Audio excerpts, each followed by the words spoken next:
শুরুতেই আজকের দেশ রাজ্যের বাছাই করা এক্সক্লুসিভ সংবাদের শিরোনামগুলি।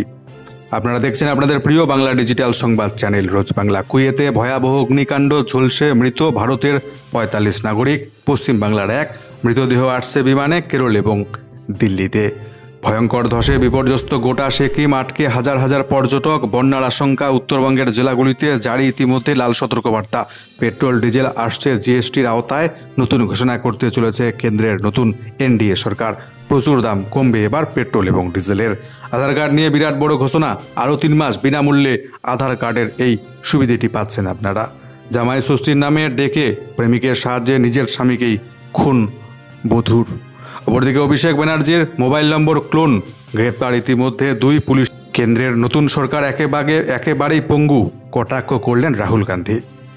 অপরদিকে নাবালিকাকে যৌন নিগ্রহের মামলায় গ্রেপ্তার হতে চলেছেন কর্ণাটকের প্রাক্তন মুখ্যমন্ত্রী।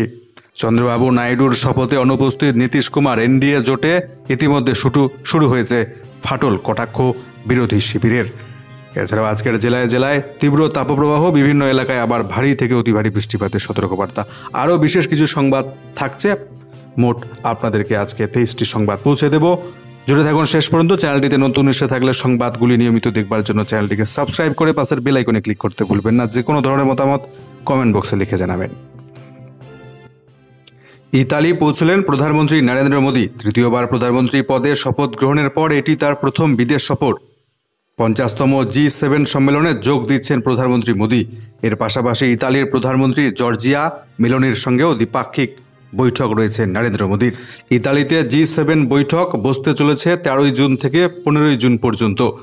আজ শুক্রবার বৈঠকে যোগ দেবেন নরেন্দ্র মোদী। সেই বৈঠকে আমেরিকার প্রেসিডেন্ট জো বাইডেনের সঙ্গেও সাক্ষাৎ হবে প্রধানমন্ত্রী মোদীর। সূত্রের খবর, আগামী মাসের শুরুতে সাংহাই কোঅপারেশন অর্গানাইজেশনের এক সম্মেলনে যোগ দিতে কাজাখস্তান সফরেও যাবেন নরেন্দ্র মোদী। অপরদিকে অভিষেক ব্যানার্জির ফোন নম্বর ক্লোন করে রায়গঞ্জ পুরসভার ভাইস চেয়ারম্যানকে ফোন করে সম্পত্তি সংক্রান্ত সমস্যা মেটানোর চেষ্টার ঘটনায় এক রূপান্তরকামী সহ দিল্লি থেকে 2 জনকে গ্রেপ্তার করল কলকাতা পুলিশ। ধৃতদের পুলিশি হেফাজতের নির্দেশ দিয়েছে আদালত। গত 7 জুন অভিষেক ব্যানার্জির পরিচয় দিয়ে রায়গঞ্জের ভাইস চেয়ারম্যানকে এক ব্যক্তি ফোন করেন। ফোনে তিনি জানান, সোফিয়া চক্রবর্তী নামে এক মহিলার জমি নিয়ে সমস্যা রয়েছে, সেটি দেখে নিতে হবে। ফোন পেয়ে ভাইস চেয়ারম্যানের কিছুটা সন্দেহ হয়। গলার স্বর সন্দেহজনক মনে হয় তিনি বিষয়টি অভিষেক ব্যানার্জির আপ্তসহায়ককে জানান। এরপরেই অভিষেকের অফিস থেকে শেক্সপিয়র সরণি থানায় অভিযোগ দায়ের করা হয়। তদন্তে নেমে কলকাতা পুলিশের গুন্ডা দমন শাখা দিল্লি গিয়ে দেখে সোফিয়া আদতে শুভজিতের এক বন্ধু। আইটিতে কাজ করেন। সেই বন্ধুকে দিয়ে অভিষেকের ফোন নম্বরটি ক্লোন করিয়ে ফোন করায় শুভজিৎ। 2 জনকে পুলিশ গ্রেপ্তার করে কলকাতা নিয়ে আসে। বৃহস্পতিবার ধৃতদের আদালতে হাজির করানো হলে পুলিশি হেফাজতের নির্দেশ দিয়েছে আদালত। কেন্দ্রের নতুন সরকার একেবারে পঙ্গু একটা সরকার, কটাক্ষ রাহুল গান্ধীর। কেন্দ্রে আবার মোদী সরকার, কিন্তু সেটা পুরোপুরি পঙ্গু সরকার দাবি করলেন কংগ্রেস সাংসদ রাহুল গান্ধী। কিন্তু একই সঙ্গে তার বার্তা, কংগ্রেস এখন সরকার ফেলার চেষ্টা করবে না, বরং বিরোধীর ভূমিকায় পালন করবে। কেরলের ওয়ানেরে লোকসভা নির্বাচনে বড় ব্যবধানে জয়ী হয়েছেন রাহুল গান্ধী। আজ তিনি সেখানকার মানুষকে ধন্যবাদ জানাতে গিয়েছিলেন। জনসভায় রাহুল গান্ধী বলেন, দিল্লিতে যে সরকার তৈরি হয়েছে তা পঙ্গু সরকার। বিরোধীরা বিজেপিকে জোর ধাক্কা দিয়েছে। তার মতো এবার নরেন্দ্র মোদীকে তার মনোভাব পুরোপুরি বদলাতে হবে। ওয়ানেরের জয়ী প্রার্থী রাহুল গান্ধীর কথায় দেশের মানুষ নরেন্দ্র মোদীকে স্পষ্ট বার্তা দিয়েছেন। নির্বাচনে মানুষ জানিয়ে দিয়েছেন বিজেপি যেন সংবিধানে হাত দেবার সাহস না দেখায়। সেই কারণেই নরেন্দ্র মোদী এখন সংবিধান তুলে নিজের মাথায় ঢুকছেন। রাহুল গান্ধী এদিন জানিয়েছেন, বাস্তবে কেন্দ্রের সরকার এখন এতটাই পঙ্গু যে সোজা হয়ে হাঁটার ক্ষমতা নেই। ভোটের আগের মোদীর থেকে এখনকার মোদী পুরোপুরি আলাদা। কংগ্রেসের যুক্তি, আগে মোদী এনডিএর শরিক দলের নেতাদের তুচ্ছ তাচ্ছিল্য করতেন, আর এখন তিনি নীতিশ কুমারকে পর্যন্ত দেখলে চেয়ার ছেড়ে উঠে দাঁড়াচ্ছেন। চন্দ্রবাবুকে টেনে নিয়ে বুকে জড়িয়ে ধরছেন নরেন্দ্র মোদী, কটাক্ষ রাহুল গান্ধীর। নির্বাচন শেষ হতেই বিনামূল্যে আধার কার্ড পরিষেবা নিয়ে বিরাট বড় সুখবর। মিলবে এই বিশেষ সুযোগ আরও অতিরিক্ত 3 মাস। সাধারণ মানুষদের জন্য স্বস্তির খবর, আবারও বিনামূল্যে করতে পারবেন আধার কার্ড আপডেট। বাড়ল সময়সীমা আরও 3 মাস, জানালো ইউআইডিআই সংস্থা। এতদিন পর্যন্ত জানা গিয়েছিল 14 জুন পর্যন্ত বিনামূল্যে করা যাবে আধার কার্ড আপডেট। এবার বাড়ানো হলো সময়সীমা, 14ই জুন নয়, এবার 14ই সেপ্টেম্বর পর্যন্ত বিনামূল্যে আপনি করে নিতে পারবেন অনলাইন মারফত আপনার আধার কার্ডটিকে একেবারে ফ্রিতে আপডেট। প্রসঙ্গত আপনাদেরকে জানিয়ে রাখি, আধার কর্তৃপক্ষ ইতিমধ্যে জানিয়েছে যাদের আধার কার্ডের বয়স ইতিমধ্যে 10 বছর হয়েছে অবশ্যই সেই আধার কার্ডটিকে আপডেট করে নিতে হবে। অনলাইনে আপডেট করবার জন্য আপনার ডেমোগ্রাফিক তথ্য অনলাইনে আপলোড করতে হবে, আপনার প্রয়োজনীয় নথি, এবং এই সুযোগটা একেবারে বিনামূল্যে পাচ্ছেন আপনারা 14ই সেপ্টেম্বর পর্যন্ত। রাজ্য জুড়ে ভোট পরবর্তী হিংসায় আক্রান্ত বিজেপি কর্মীদের নিয়ে রাজভবনের উদ্দেশ্যে রওনা শুভেন্দু অধিকারীর। লোকসভা নির্বাচন শেষ হয়ে গেলেও রাজ্যে একাধিক রাজনৈতিক কর্মী আক্রান্ত হয়েছেন ভোট পরবর্তী হিংসায়। এই ঘটনাতে এবার রাজভবনের দ্বারস্থ হলেন বিরোধী দলনেতা শুভেন্দু অধিকারী। ভোট পরবর্তী হিংসার ঘটনায় আক্রান্তদের নিয়ে বৃহস্পতিবার রাজভবনে যান বিরোধী দলনেতা। বিকেল 4টা নাগাদ রাজভবনে ঢোকার কথা থাকলেও কড়া নিরাপত্তা থাকায় ঢুকতে পারেননি রাজভবনের ভেতর শুভেন্দু অধিকারী এবং বিজেপির আক্রান্ত কর্মীরা। ভোটের পরে হিংসার ঘটনায় ঘরছাড়া হয়েছেন বহু বিজেপি কর্মী। তাদের নিয়ে এদিন রাজভবনে প্রবেশ করবার চেষ্টা করেন শুভেন্দু অধিকারী। রাজভবনের সামনে রাস্তা ঘিরে রেখেছিল পুলিশ। এমনিতেই এই এলাকায় থাকে সবসময় 44 ধারা জারি। বিরোধী দলনেতা আসার কারণে জমায়েত আটকাতে ব্যারিকেড দিয়ে এলাকা ঘিরে রাখে পুলিশ। সেখানেই আটকে যায় বিরোধী দলনেতার গাড়ি। টলিউড তারকা অভিনেতা তথা তৃণমূল বিধায়ক সোহম মস্তানি গুন্ডাগিরি চালিয়েছিল রেস্তোরাঁয় গিয়ে। রেস্তোরাঁ মালিককে রীতিমতো বেধড়ক পিটিয়েছিলেন তিনি, নিজের মুখে স্বীকার করে নিয়েছিলেন সেটা। এবার রেস্তোরাঁ কাণ্ডে আগাম জামিন পেলেন সোহম চক্রবর্তী। রেস্তোরাঁ কাণ্ডে আগাম জামিন পেলেন অভিনেতা বিধায়ক সোহম। বৃহস্পতিবার সকাল 10টা নাগাদ বারাসাত আদালতে পৌঁছন তৃণমূল বিধায়ক। তবে মামলা নিয়ে কোনো মন্তব্য করেননি তিনি এদিন। বেলা 1টা নাগাদ তার জামিন মঞ্জুর করেন বিচারক। আদালত সূত্রে খবর 2000 টাকার ব্যক্তিগত বন্ডে জামিন পেয়েছেন সোহম। লোকসভা নির্বাচনের ফলাফল ঘোষণার পর সোহমের বিরুদ্ধে নিউ টাউনের একটি রেস্তোরাঁ মালিককে বেধড়ক পেটাবার অভিযোগ ওঠে। এই ঘটনাকে ঘিরে তোলপাড় হয়ে ওঠে গোটা রাজ্য রাজনীতি। থানাতে অভিযোগ জানান রেস্তোরাঁর মালিক, কিন্তু তারপরেও সোহমের বিরুদ্ধে কোনো পদক্ষেপ নেওয়া হয়নি বলে অভিযোগ। শুক্রবার হাইকোর্টে ওই মামলার শুনানি রয়েছে। তার আগেই বারাসত আদালত থেকে আগাম জামিন পেলেন তৃণমূল বিধায়ক। এনডিএ জোটে শুরু হলো ফাটল। চন্দ্রবাবু নাইডুর শপথে অনুপস্থিত নীতিশ কুমার। কটাক্ষ বিরোধী শিবিরের। মতিগতি বোঝা ভার বিহারের মুখ্যমন্ত্রী নীতিশ কুমার পাল্টুরামের। কখন যে তিনি কার ওপর সদয় হবেন, আবার কখন যে পাল্টি খাবেন, সে একমাত্র তিনিই জানেন ভালো মতো। এই যেমন এনডিএ সরকার গঠনের সময় প্রধানমন্ত্রী নরেন্দ্র মোদী এবং অন্ধ্রপ্রদেশের মুখ্যমন্ত্রী চন্দ্রবাবু নাইডুর পাশে বসে দিব্যি খোশ মেজাজে দেখা গিয়েছিল নীতিশ কুমারকে। আবার দেখা গেল সেই চন্দ্রবাবু নাইডুর শপথ গ্রহণ অনুষ্ঠানে তিনি নেই। পাটনাতে সেদিন নিজের বাড়িতেই বসে রইলেন নীতিশ কুমার। বিষয়টি নিয়ে বিরোধী শিবির কটাক্ষ করতেও ছাড়ল না। আরজেডি নেতা ইজাজ আহমেদের মতে, যদিও এটা তাদের অভ্যন্তরীণ বিষয়, কিন্তু একটা বিষয় পরিষ্কার করে বোঝা যাচ্ছে, এনডিএর মধ্যে সবকিছু ঠিকঠাক আর চলছে না। ফাটল দেখা দিয়েছে ইতিমধ্যে। এবার পেট্রোল এবং ডিজেলকে জিএসটির আওতায় আনার ভাবনা কেন্দ্রের নতুন এনডিএ সরকারের। ইতিমধ্যে তৃতীয়বারের জন্য দেশের প্রধানমন্ত্রী হিসেবে শপথ নিয়েছেন নরেন্দ্র মোদী। তার মাঝেই এলো বড় সংবাদ, পেট্রোল ডিজেলকে জিএসটির আওতায় আনার ভাবনা কেন্দ্রের। ফলে কমবে পেট্রোল ডিজেলের দাম। তৃতীয় এনডিএ সরকারে পুনরায় পেট্রোলিয়াম মন্ত্রকের দায়িত্ব নিয়েছেন কেন্দ্রীয় মন্ত্রী হরদীপ সিং পুরী। তার আভাস ছিল দ্রুত পেট্রোল ডিজেলকে জিএসটির আওতায় আনার পরিকল্পনা নিয়ে এবার দ্রুত হবে আলোচনা, দ্রুত নেওয়া হবে পদক্ষেপ। প্রসঙ্গত আপনাদেরকে জানিয়ে রাখি, রাজ্যগুলির অন্যতম আয়ের উৎস এই পেট্রোল ডিজেলের ওপর অতিরিক্ত কর। একবার এটি জিএসটির আওতায় চলে গেলে রাজ্যের আয় অনেকটাই কমে যাবে। রাজ্যগুলির এই আশঙ্কা থেকে এখনও কোনো ঐক্যমত হওয়া যায়নি। তবে একান্তভাবে কেন্দ্রীয় সরকার চাইছে পেট্রোল ডিজেলকে জিএসটির আওতায় আনতে। নতুন এনডিএ সরকার গঠিত হবার পর এই প্রথম হতে চলেছে জিএসটি কাউন্সিলের প্রথম বৈঠক। আগামী 22 জুন হবে জিএসটি কাউন্সিলের বৈঠক। এখনও নির্দিষ্ট এজেন্ডা কি সেটা কাউন্সিল জানায়নি, কিন্তু জানা যাচ্ছে শুরু থেকেই পেট্রোল ডিজেলকে জিএসটির অধীনে নিয়ে আসবার প্রস্তাব যাতে অর্থ মন্ত্রক জোরদারভাবে পেশ করে সেই অনুরোধ করছে পেট্রোলিয়াম মন্ত্রক। পেট্রোলিয়াম মন্ত্রক এবং তেল সংস্থাগুলির বক্তব্য, একবার পেট্রোল ডিজেল জিএসটির আওতায় চলে এলে এইসব পণ্যের দাম অনেকটাই কমে যাবে। মানুষের সুরাহা হবে, কারণ জিএসটির সীমা 50%।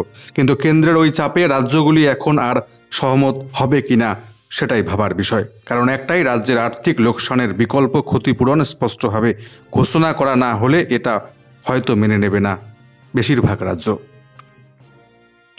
অপরদিকে অরুণাচলের মুখ্যমন্ত্রী হিসেবে শপথ নিলেন পেমা খান্ডু। এই নিয়ে তৃতীয়বার। এর আগে তিনি ছিলেন কংগ্রেসে, বিজেপিতে এসে দুবার মুখ্যমন্ত্রী হলেন পেমা খান্ডু। বয়স 44 বছর। প্রসঙ্গত, 60 আসনের বিধানসভায় বিজেপি পেয়েছে এবার 46টি আসন। খান্ডুর মন্ত্রিসভার 11 জন মন্ত্রী এদিন শপথ নেন। শপথ বাক্য পাঠ করান অরুণাচলের রাজ্যপাল কে.টি. পরনায়েক। উপস্থিত ছিলেন কেন্দ্রীয় স্বরাষ্ট্রমন্ত্রী অমিত শাহ, স্বাস্থ্যমন্ত্রী জে.পি. নাড্ডা, কিরেন রিজিজু ছাড়াও অসমের মুখ্যমন্ত্রী হিমন্ত বিশ্ব শর্মা। উপমুখ্যমন্ত্রী পদে শপথ নিয়েছেন চৌমা মেইন। তিনি তৃতীয়বার অরুণাচলের উপমুখ্যমন্ত্রী হলেন।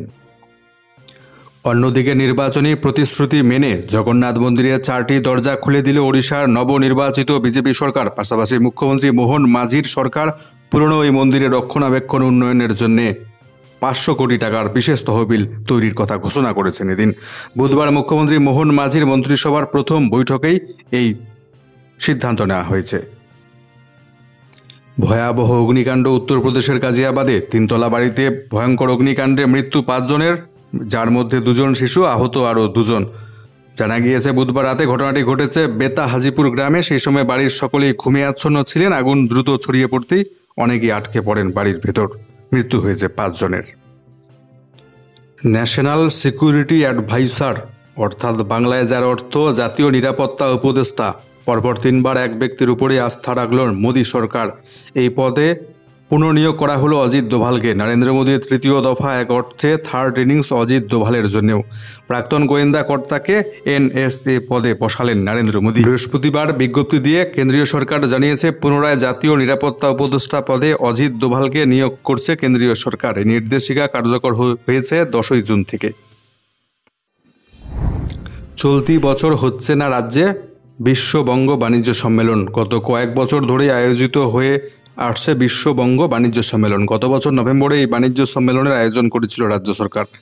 তবে এবছর 2024 সালে বাণিজ্য সম্মেলন হচ্ছে না, তেমনটাই জানা যাচ্ছে। বৃহস্পতিবার নবান্নতে রাজ্যের শিল্প উন্নয়ন নিগম সহ বিভিন্ন দপ্তর, বণিক সভা, শিল্প সমাজের প্রতিনিধিদের সঙ্গে বৈঠক করেন রাজ্যের মুখ্যমন্ত্রী মমতা ব্যানার্জি। বাণিজ্য সম্মেলনের প্রস্তুতি নিয়েও সেখানে আলোচনা হয়। সূত্রের খবর, সেখানে মুখ্যমন্ত্রী নির্দেশ দিয়েছেন এবছর হচ্ছে না বাণিজ্য সম্মেলন, পরিবর্তে বাণিজ্য সম্মেলন হতে চলেছে আগামী বছরের 2025 সালের শুরুতে। রাজ্যের প্রাক্তন শিক্ষামন্ত্রী তথা শিক্ষক নিয়োগ দুর্নীতি মামলার মাস্টার মাইন্ড বলে পরিচিত পার্থ চট্টোপাধ্যায় ফের অসুস্থ, জেলের ভেতর। আবারও অসুস্থ। শিক্ষক নিয়োগ দুর্নীতি কাণ্ডে ধৃত পার্থ চট্টোপাধ্যায় পা ফুলে গিয়েছে তার। হাঁটা চলায় অসুবিধা হচ্ছে রাজ্যের প্রাক্তন মন্ত্রীর। পার্থ চট্টোপাধ্যায় শারীরিক অসুস্থতার কথা জানিয়ে SSKM হাসপাতালে চিঠি পাঠালেন জেল কর্তৃপক্ষ। জানা যাচ্ছে এমনটাই। পরকীয়ার জের, জামাই ষষ্ঠীর নামে ডেকে এনে প্রেমিকের সাহায্যে নিজের স্বামীকে খুন করল বধূ। বিবাহ বহির্ভূত সম্পর্কের জের জামাই ষষ্ঠীর নামে ডেকে প্রেমিকের সহযোগিতায় নিজের স্বামীকে খুনের অভিযোগ স্ত্রীর বিরুদ্ধে। ঘটনাস্থল হুগলির বৈদ্যবাটি। মৃতের পরিবারের অভিযোগের ভিত্তিতে স্ত্রীকে গ্রেপ্তার করেছে পুলিশ। খোঁজ চলছে তার প্রেমিকের। জানা গিয়েছে হুগলির হাওড়ার মাকড়দহের বাসিন্দা দীপঙ্কর কুণ্ডু। তার বয়স 44 বছর। প্রায় 2.5 বছর ধরে হুগলির বৈদ্যবাটের 13 নম্বর ওয়ার্ডের মানিক ঘোষের বাগান এলাকায় স্ত্রী পুত্রকে নিয়ে ভাড়া থাকতেন তিনি। পেশায় নিরাপত্তারক্ষী। সপ্তাহে একদিন করে বাড়ি আসতেন তিনি। পরিবার সূত্রে খবর, কিছুদিন ধরেই পাড়ার এক যুবকের সঙ্গে প্রেমের সম্পর্কে জড়িয়ে পড়েছিলেন দীপঙ্করের স্ত্রী। বুধবার রাতে বৈদ্যবাটি 8 নম্বর ওয়ার্ড সংলগ্ন নির্জন এলাকায় দীপঙ্কর কুণ্ডুকে রক্তাক্ত অবস্থায় পড়ে থাকতে দেখেন স্থানীয়রা। অভিযোগ, জামাই ষষ্ঠীর নামে ডেকে নিয়ে গিয়ে যুবককে খুন করেন তার স্ত্রী জ্যোতি। সহযোগিতা করেছেন তার প্রেমিক। ইতিমধ্যে মৃতের স্ত্রীকে আটক করেছে পুলিশ। সর্বভারতীয় মেডিকেল প্রবেশিকা পরীক্ষায় দুর্নীতির অভিযোগ। বাতিল এবার গ্রেস মার্কস। 1563 পরীক্ষার্থীকে ফের দিতে হচ্ছে পরীক্ষা, জানিয়ে দিল কেন্দ্র। নিট পরীক্ষা নিয়ে বিতর্কের মাঝে কেন্দ্র জানিয়ে দিল পরীক্ষায় বাড়তি নম্বর বা গ্রেস মার্কস পাওয়া পরীক্ষার্থীদের নম্বর বাতিল করা হচ্ছে। বদলে তাদের আরও একবার পরীক্ষায় বসার সুযোগ দেওয়া হবে বলে সুপ্রিম কোর্টকে জানিয়ে দিল কেন্দ্র। পরীক্ষার দিন ধার্য করা হয়েছে 23 জুন। ফল বেরোবে 30 জুন। প্রসঙ্গত, সর্বভারতীয় মেডিকেল প্রবেশিকা পরীক্ষায় 67 জন প্রথম স্থান অধিকার করায় বিতর্ক তৈরি হয়েছে দেশজুড়ে। এরপর জানা যায় প্রশ্নপত্র এবং কিছু পরীক্ষা কেন্দ্রে সময়জনিত সমস্যার জন্য বাড়তি নম্বর দেওয়া হয়েছিল 1563 জন পরীক্ষার্থীকে। র্যাঙ্কিং নিয়ে বিতর্ক প্রকাশ্যে আসতেই বাড়তি নম্বরের যৌক্তিকতা নিয়ে প্রশ্ন উঠে যায় দেশজুড়ে। মামলা হয় শীর্ষ আদালতে। সুপ্রিম কোর্টে ঘটনায় কেন্দ্রের বক্তব্য জানতে চেয়েছিল। বৃহস্পতিবার একটি হলফনামা দিয়ে কেন্দ্র তাদের বক্তব্য জানায় সুপ্রিম কোর্টে। কেন্দ্র জানিয়েছে 1563 জন নিট পরীক্ষার্থীকে দেওয়া বাড়তি নম্বর বাতিল করা হচ্ছে। ওই 1563 জন পরীক্ষার্থীর ফলাফল পুনর্বিবেচনার জন্য একটি কমিটি গঠন করা হয়েছিল, সেই কমিটি সিদ্ধান্ত নিয়েছে। তারা জানিয়েছে ওই 1563 জনের রেজাল্ট বাতিল করা হচ্ছে। 23 জুন তাদের পরীক্ষার্থীদের নতুন করে পরীক্ষা দিতে হবে। ফল প্রকাশ হবে 30 জুন। যৌন নিগ্রহের মামলায় গ্রেপ্তার হতে চলেছেন কর্ণাটকের প্রাক্তন মুখ্যমন্ত্রী। এক নাবালিকার অভিযোগের ভিত্তিতে ইতিমধ্যে মামলা রুজু হয়েছে প্রাক্তন মুখ্যমন্ত্রী তথা বিজেপি নেতা BS ইয়েদুরাপ্পার বিরুদ্ধে। তদন্তের প্রয়োজনে তাকে গ্রেপ্তার করা হতে পারে বলে বৃহস্পতিবার জানিয়েছেন সেই রাজ্যের কংগ্রেস পরিচালিত সরকারের পুলিশ মন্ত্রী জি পরমেশ্বর। কর্ণাটকের পুলিশ মন্ত্রী জানিয়েছেন ইয়েদুরাপ্পার বিরুদ্ধে পক্সো আইনে মামলা রুজু হয়েছে। সিআইডির বিশেষ তদন্তকারী দল ঘটনার তদন্ত করছে। প্রয়োজন মনে করলে অভিযুক্তকে তারা শীঘ্রই গ্রেপ্তার করবে। প্রসঙ্গত মার্চের গোড়ায় 17 বছরের ওই নাবালিকা এবং তার মায়ের অভিযোগের ভিত্তিতে 85 বছরের ইয়েদুরাপ্পার বিরুদ্ধে পক্সো আইনে মামলা রুজু করেছিল বেঙ্গালুরুর সদাশিবনগর থানার পুলিশ। পরে ঘটনার তদন্তের জন্য সিট গঠন করা হয়। পুলিশ সূত্রে জানা গিয়েছে গত 2রা ফেব্রুয়ারি ওই নাবালিকা এবং তার মা একটি প্রতারণার মামলায় সহযোগিতা চাইতে ইয়েদুরাপ্পার কাছে গিয়েছিলেন। সেই সময় যৌন নিগ্রহের ঘটনা ঘটে বলে অভিযোগ ওই নাবালিকা এবং তার মায়ের। চলতি সপ্তাহেই তদন্তের প্রয়োজনে প্রবীণ বিজেপি নেতাকে তলব করেছিল সিট, কিন্তু তিনি হাজির না হওয়ায় আইনজীবীর মাধ্যমে সময় চেয়ে চিঠি পাঠান। তারপরে এই তাৎপর্যপূর্ণ মন্তব্য করলেন কর্ণাটকের পুলিশ মন্ত্রী। জানালেন তদন্তের স্বার্থে গ্রেপ্তার করা হতে পারে শীঘ্রই কর্ণাটকের প্রাক্তন মুখ্যমন্ত্রীকে। অপরদিকে প্রবল বর্ষণে বিপর্যস্ত সিকিম। পাহাড়ি জেলাগুলিতে প্রবল বৃষ্টি। উত্তরবঙ্গ জুড়ে প্রবল বন্যার আশঙ্কা, জারি লাল সতর্কবার্তা। ফিরল হরপাবানের আতঙ্ক। পাহাড়ি রাস্তায় একের পর এক ধসের জেরে আটকে পড়েছেন হাজারের বেশি পর্যটক। পুরোপুরি বিচ্ছিন্ন উত্তর সিকিম। লাচুংয়ে আটকে রয়েছেন প্রায় 800 পর্যটক। চুংথাম এলাকাতেও আটকে রয়েছেন অনেকে। ধসের জেরে বহু রাস্তা কার্যত পুরোপুরি ধ্বংস হয়ে যাওয়ার পর উত্তর সিকিমে পর্যটকদের প্রায় 100 গাড়ি আটকে পড়েছে। পরিস্থিতি মোকাবিলায় যুদ্ধকালীন তৎপরতায় কাজ করছে সিকিম প্রশাসন। মোবাইল নেটওয়ার্ক কাজ না করায় যোগাযোগ করা যাচ্ছে না উত্তর সিকিমে আটকে পড়া পর্যটকদের সঙ্গে, ফলে বাড়ছে উদ্বেগ। এদিকে তিস্তার জলে ডুবে গিয়েছে সিকিমের মিল্লি স্টেডিয়াম। তিস্তা বাজারের রাস্তার উপর দিয়ে বইছে জলের ভয়াবহ স্রোত। বিধ্বস্ত 10 নম্বর জাতীয় সড়ক। ফলে শিলিগুড়ি থেকে সিকিম সড়ক পথে সরাসরি যোগাযোগ পুরোপুরি বন্ধ। গ্যাংটক থেকে ঘুরপথে পর্যটকদের ফেরাবার চেষ্টা করছে প্রশাসন। উত্তরবঙ্গেও পরিস্থিতি ক্রমে খারাপ হচ্ছে। তিস্তা যেখানে ফুটছে তাতে ক্রমশ ভীত পাহাড় এবং ডুয়ার্স এলাকা। ইতিমধ্যে জানা যাচ্ছে সিকিমের মঙ্গনের পাক্ষেপ এলাকায় ইতিমধ্যে 3 জনের মর্মান্তিক মৃত্যু হয়েছে। বেশ কয়েকজন জখম হয়েছে, ভেঙেছে বহু বাড়িঘর। প্রশাসন জানাচ্ছে শিলিগুড়ি সিকিম লাইফ লাইন 10 নম্বর জাতীয় সড়কের 29 মাইলও ধস নেমেছে। রবিঝোড়া তিস্তাবাজার পেশক হয়ে দার্জিলিং যাওয়ার রাস্তা পুরোপুরি বন্ধ।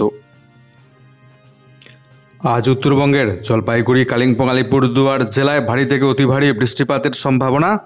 তার জন্য লাল সতর্কবার্তা জারি রয়েছে এই 3টি জেলায়। দার্জিলিং, কোচবিহার জেলাতেও ভারী বৃষ্টিপাতের সতর্কবার্তা জারি করেছে আবহাওয়া দপ্তর। এই দুটো জেলায় কমলা সতর্কবার্তা আজকে জারি থাকছে। প্রবল বৃষ্টিপাতের জন্য বন্যার আশঙ্কা দেখা দিচ্ছে উত্তরবঙ্গের বিস্তীর্ণ এলাকায়। এছাড়া উত্তর এবং দক্ষিণ দিনাজপুর, মালদা জেলাতে হালকা মাঝারি বৃষ্টিপাত চলবে, তার সাথে 2-1টি জায়গায় বজ্রপাতের সম্ভাবনা। অপরদিকে আজকে দক্ষিণবঙ্গের পশ্চিম মেদিনীপুর, পুরুলিয়া এছাড়া পশ্চিম বর্ধমান 3টি জেলায় অস্বস্তিকর তীব্র তাপপ্রবাহের জন্য তীব্র গরম বজায় থাকবে। এই জন্য এই 3টি জেলায় কমলা সতর্কবার্তা জারি রয়েছে। তবে এই 3টি জেলার 2-1টি স্থানে সামান্য হালকা বৃষ্টি, তার সাথে কিছু কিছু জায়গায় আবার 40 থেকে 50 কিমি বেগে আজকে প্রবল ঝোড়ো হওয়া কালবৈশাখীরও সম্ভাবনা রয়েছে। এছাড়াও আজকে দক্ষিণবঙ্গের হুগলি জেলা, এছাড়া পশ্চিম বর্ধমান, পূর্ব বর্ধমান, বীরভূম, মুর্শিদাবাদ, নদিয়া এই জেলাগুলিতে হালকা মাঝারি বৃষ্টিপাত বিক্ষিপ্তভাবে চলবে এবং আজকে দক্ষিণবঙ্গের প্রত্যেকটি জেলার উপর দিয়ে 30 থেকে 40 কিমি বেগে ঝোড়ো হওয়া বয়ে যাওয়ার সম্ভাবনা রয়েছে বলে জানাচ্ছে আবহাওয়া দপ্তর। অপরদিকে কুয়েতে ভয়াবহ অগ্নিকাণ্ডে ঝলসে মৃত 40 ভারতীয়, তার মধ্যে 1 জন বাঙালি। মৃতের সংখ্যা ইতিমধ্যে বেড়ে দাঁড়ালো 45। কুয়েতের অগ্নিকাণ্ডে মৃত ভারতীয়দের তালিকা প্রকাশ করল সে দেশের সরকার। ওই তালিকা অনুযায়ী মর্মান্তিক দুর্ঘটনায় 45 জন ভারতীয় নাগরিকের মৃত্যু হয়েছে। মৃতদের মধ্যে রয়েছেন 1 জন বাঙালি, তিনি মেদিনীপুরের বাসিন্দা বলে জানা যাচ্ছে। মৃত বাঙালি যুবকের নাম দ্বারিকেশ পট্টনায়েক, তিনি মেদিনীপুরের তুর্কগড়ের বাসিন্দা। মৃতদের তালিকায় নাম রয়েছে আরও 44 জন ভারতীয়ের, তাদের বেশিরভাগ কেরলের বাসিন্দা। মর্মান্তিক দুর্ঘটনায় দক্ষিণ ভারতের সে রাজ্যের 24 জনের মৃত্যু হয়েছে বলে জানিয়েছে কুয়েত সরকার। 6 জন তামিলনাড়ুর বাসিন্দা বলে জানা গিয়েছে, বাকিরা ওড়িশা, অন্ধ্রপ্রদেশ, বিহার, কর্ণাটক এবং পশ্চিমবঙ্গের বাসিন্দা। প্রসঙ্গত বুধবার ভোরবেলা কুয়েতের রাজধানী কুয়েত সিটির দক্ষিণে মাঙ্গাপ এলাকার একটি বহুতল আবাসনে বিধ্বংসী আগুন লাগে ঝলসে মৃত্যু হয় লেলিহান গ্রাসে ৪৯ জনের, তাদের মধ্যে ৪৫ জনই ভারতীয়, একজন পশ্চিমবঙ্গের বাসিন্দা বাঙালি। ইতিমধ্যে মৃত ভারতীয়দের দেহ ফিরিয়ে আনা হচ্ছে সেদেশ থেকে। আজ শুক্রবার ভোরবেলা বায়ুসেনার একটি বিমান কুয়েত থেকে কেরলের উদ্দেশ্যে রওনা দিয়েছে। সকাল 11টা নাগাদ বিমানটি কোচি বিমানবন্দরে অবতরণ করবার কথা। সেখান থেকে বিমানটি দিল্লির উদ্দেশ্যে রওনা দেবার কথা রয়েছে। বিমানে রয়েছেন কেন্দ্রীয় বিদেশ প্রতিমন্ত্রী কীর্তি বর্ধন সিং।